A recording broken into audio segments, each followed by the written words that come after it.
Bonsoir mes petits rêveurs, c'est Élise et ce soir, j'ouvre mon vieux coffre à contes pour vous raconter une histoire très spéciale. Une fable écrite il y a très longtemps par un monsieur qui s'appelait Jean de La Fontaine. Imaginez, nous sommes en 1668, il y a plus de 350 ans. Le roi Louis XIV règne sur la France et dans son château de Versailles, on adore écouter des histoires. Monsieur de La Fontaine écrit alors des fables pour enseigner aux enfants et même aux adultes des leçons de vie importantes. Aujourd'hui, je vais vous raconter l'histoire de deux petites créatures très différentes. La cigale, qui adore chanter, et la fourmi, qui adore travailler. Êtes-vous prêts? Alors installez-vous confortablement et laissez-vous emporter. Notre histoire commence au début de l'été. Le soleil brille haut dans le ciel bleu, sans un seul nuage. Les fleurs sont épanouies, les arbres sont couverts de feuilles vertes et brillantes, et partout, on entend le doux bourdonnement des insectes. C'est dans ce décor magnifique que vit notre cigale. Elle s'est installée sur la plus haute branche d'un grand chêne, là où le soleil réchauffe ses ailes transparentes. Et que fait-elle toute la journée? Elle chante, crie, crie, crie, crie, crie, crie. La cigale adore chanter. C'est sa passion, sa joie, sa raison de vivre. Chaque matin, dès que le soleil se lève, elle commence ses vocalises. Elle chante pour le lever du jour. Elle chante pour les papillons qui passent. Elle chante pour les oiseaux. Elle chante même pour les nuages quand il y en a. Les autres insectes du jardin l'écoutent avec admiration. Quelle belle voix, disent les sauterelles. Quel talent, murmurent les libellules. La cigale est heureuse, si heureuse qu'elle ne pense à rien d'autre qu'à sa musique. Mais regardez, qui est-ce que je vois là-bas, au pied de l'arbre? C'est la fourmi, toute petite, toute noire. Elle transporte un énorme grain de blé sur son dos. Elle marche lentement, avec détermination, un pas après l'autre. Un pas, deux pas, trois pas. Encore un effort. La fourmi travaille depuis l'aube. Elle a déjà fait 10 voyages ce matin. Elle ramasse des graines, des miettes, des provisions de toutes sortes, et elle les transporte jusqu'à sa fourmilière pour les stocker. La cigale, du haut de sa branche, regarde la fourmi avec curiosité. Un jour, alors que le soleil tape particulièrement fort, la cigale interpelle la fourmi. « Ohé, petite fourmi, pourquoi travailles-tu si dur par cette chaleur? Viens donc te reposer à l'ombre avec moi. Je vais te chanter ma nouvelle chanson. » La fourmi s'arrête, essuie son front avec sa petite patte et répond « Merci, cigale, mais je n'ai pas le temps. L'été ne dure pas éternellement, tu sais. Je dois préparer mes provisions pour l'hiver. »« L'hiver » s'exclame la cigale en riant. « Mais l'hiver est si loin. Regarde comme il fait beau. Regarde comme la nature est généreuse. Il y a de la nourriture partout. Profite du moment présent, cher ami. » La fourmi secoue la tête avec sagesse. « L'hiver viendra plus vite que tu ne le crois, cigale.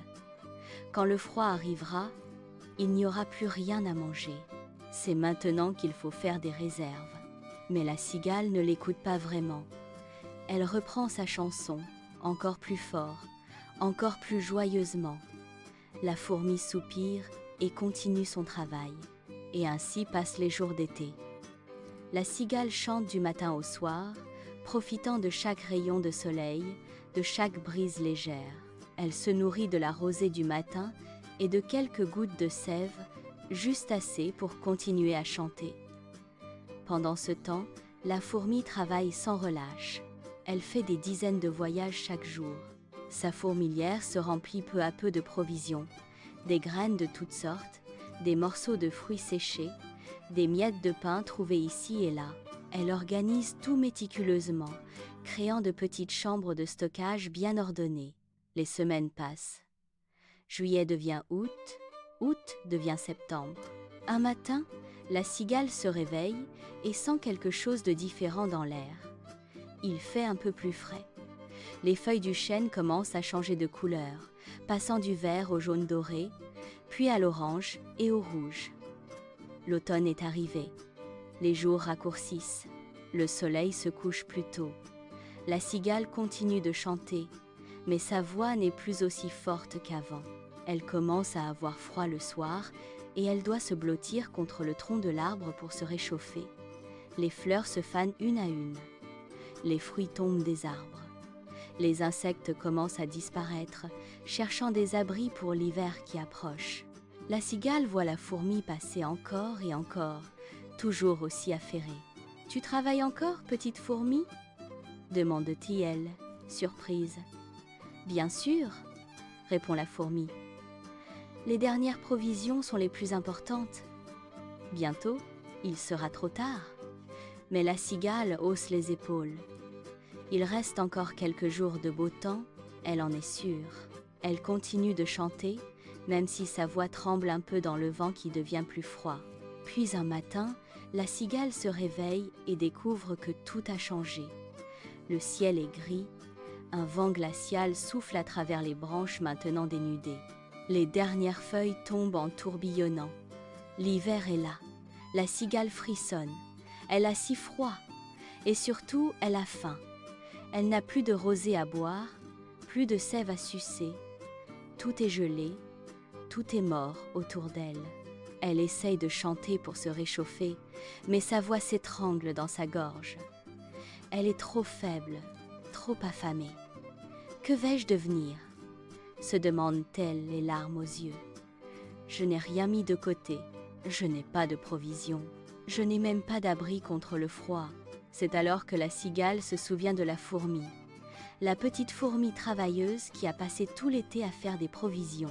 Rassemblant ses dernières forces, la cigale descend de son arbre. Ses pattes tremblent, ses ailes sont engourdies par le froid. Elle marche péniblement dans la neige qui commence à tomber, cherchant l'entrée de la fourmilière. Enfin, elle la trouve. Elle frappe doucement à la petite porte. « Fourmi, ma voisine, c'est moi, la cigale. » La porte s'ouvre. La fourmi apparaît, bien au chaud dans son abri confortable. « Cigale, que fais-tu dehors par ce temps ? Entre vite, tu vas geler. » La cigale entre, honteuse.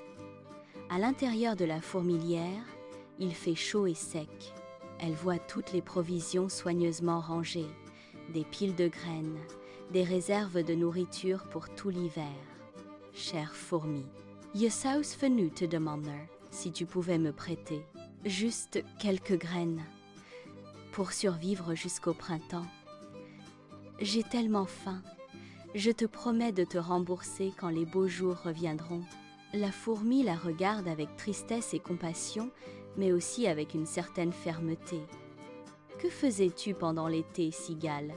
Pendant que je travaillais sous le soleil brûlant, je chantais. Je chantais pour tout le monde, pour embellir les journées. Tu chantais, dit la fourmi doucement. C'est bien. La musique est belle et importante. Mais, dis-moi, as-tu pensé à préparer l'hiver ? As-tu mis quelque chose de côté ? La cigale baisse la tête. Non, je pensais que l'été durerait toujours. Je ne voulais penser qu'au moment présent. Un long silence s'installe. La fourmi soupire. Elle regarde la cigale affamée et gelée, puis elle regarde ses provisions. « Cigale, dit-elle enfin, je vais partager mes provisions avec toi. Tu ne mourras pas de faim cet hiver. Mais j'ai besoin que tu comprennes quelque chose d'important. Dans la vie, il faut trouver un équilibre entre le plaisir et le travail, entre profiter du moment présent et préparer. Vous avez aimé cette belle histoire d'amitié ? Moi, je l'adore. Alors demande à maman ou papa de t'abonner et de mettre un petit like, ainsi qu'un commentaire. À très bientôt dans mon coffre à contes. Au revoir les enfants. Bisous.